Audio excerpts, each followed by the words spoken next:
Jai Ganga Ma, Jai Ganga.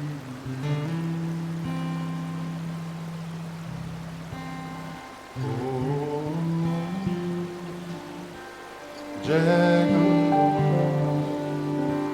Jai Ganga.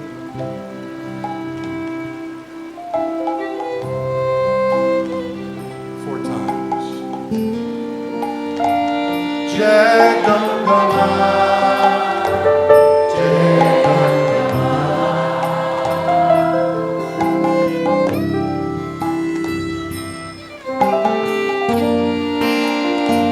Jai Ganga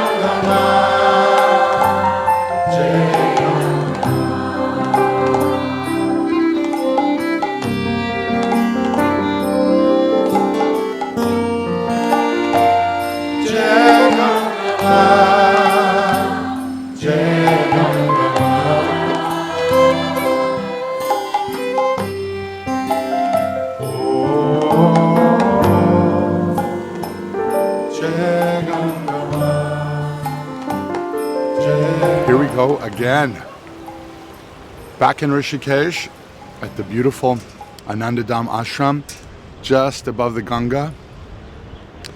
And we're starting to see, just like the waves of the Ganga are flowing, waves of people are coming each night, and hearts are being transformed through chanting, dancing, and of course feasting. Beautiful feasts prepared every night. This is the Yuga Dharma. In fact, Srila Prabhupada built his whole international society on chanting, dancing, and feasting. So we're inspiring people to take full shelter, full nourishment from the holy name. And we're seeing new friendships, brothers and sisters. And it's from this place, the whole world comes, and gathers in Rishikesh. And then they're taking this with them and sharing it all over the world. We're all feeling so grateful to be here. Jai Ganga Ma, Jai Ganga Ma.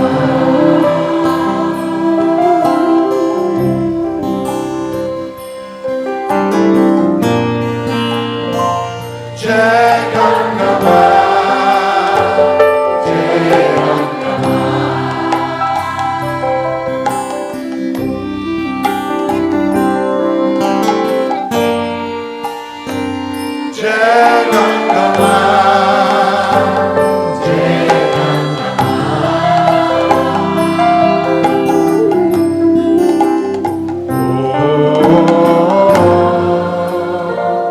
Jai Ganga Ma, Jai Ganga Ma. Hi, I'm Lasse, and yeah, it's my third day here on the festival, and I'm just keep coming back every day again and again because the energy here is just so amazing. I mean, the chanting, the dancing together, it's just full of love, and you can really feel it. It's doing something with me, and I'm really happy to be here, and I feel so lucky and grateful. Jai Ganga Ma, Jai Ganga Ma.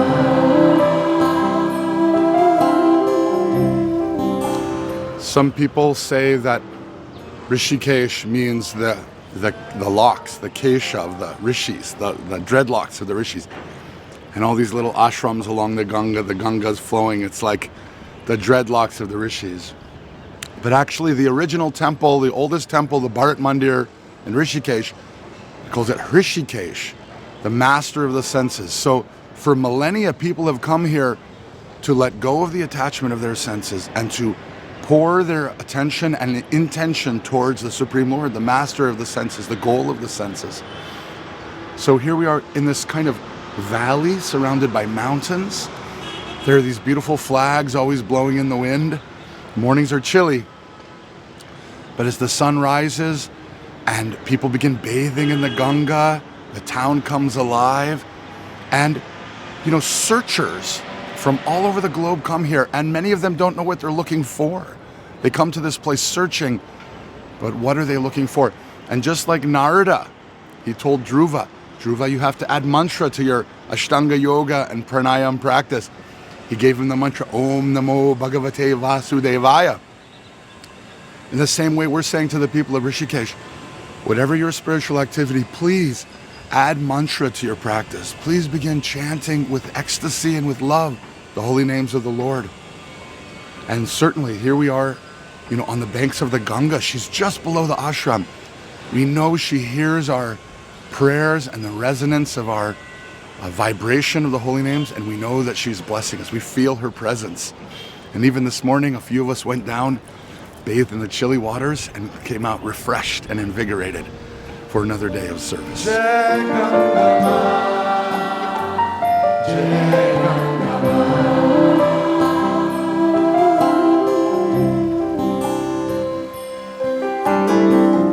So what I felt when I was inside, I felt that it didn't matter where we're from, and I really enjoyed seeing people from different countries, and I feel that when we're chanting, we all speak the same language, and I felt that I could be one with everyone, and I sort of knew everyone, and I just felt thankful, honestly. I think I do it for the gratitude and just feel the energy and the vibration of everyone's voices just makes me feel alive.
It's difficult to explain how you feel in a kirtan, and I'd never done them before coming to Rishikesh. This is my first time in India, and you just, even when you're sitting with your eyes shut, you can feel the vibrations lifting, and there's such a feeling of love and energy in the room.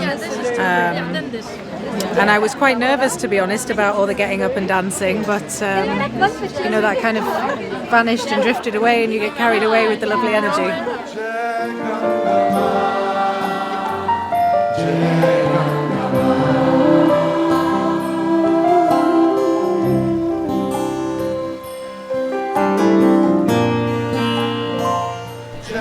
Rishikesh Kirtan Fest for myself has been a very special event. There's something about this culture and how the culture of Bhakti plays out in the lives of those that are practicing it. This event, it's really an event where a group of people, a group of very beautiful, deeply spiritual people have come together to serve and to highlight what's most important in life and do it in an aesthetically very beautiful, cultural way. If we go back to the ancient texts on Bhakti Yoga that were handed down by sages that walked, on the bank of the very river where we're gathered here for centuries and centuries and centuries and centuries. They said that there's a soul to the entire universe, Lord Vishnu, and that same soul of the universe enters the heart of every living being and is there. We can feel the presence of that soul within ourselves, that divine soul. But mostly we're distracted. Mostly we're out of touch. And the most accessible way to come in touch is through this sound of Vishnu or Krishna's name. And so here it's a group of people recognizing that, experiencing that, feeling it themselves, saying, let's invite people to come and experience that. And it's a team of people that are just here to serve that, serve it selflessly. And when people serve selflessly out of love, then beautiful magic things happen, and that's what happens here at this event.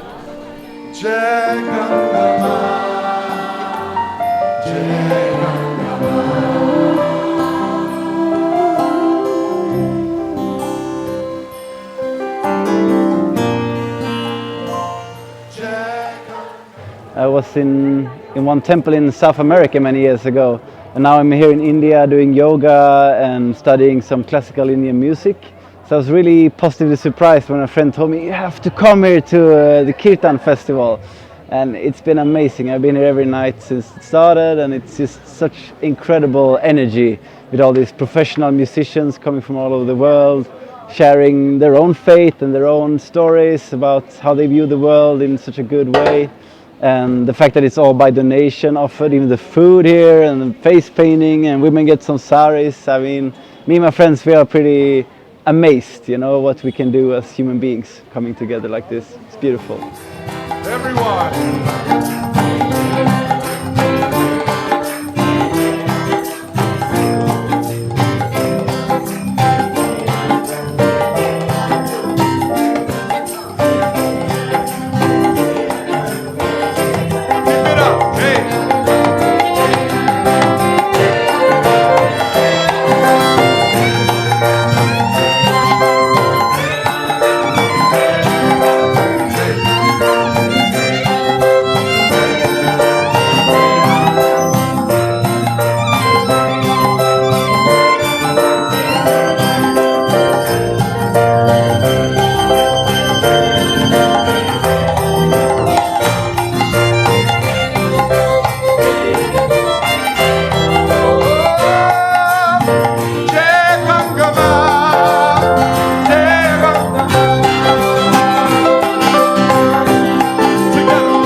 Song by Bob Marley. He says, one good thing about the music, when it hits you, you feel no pain.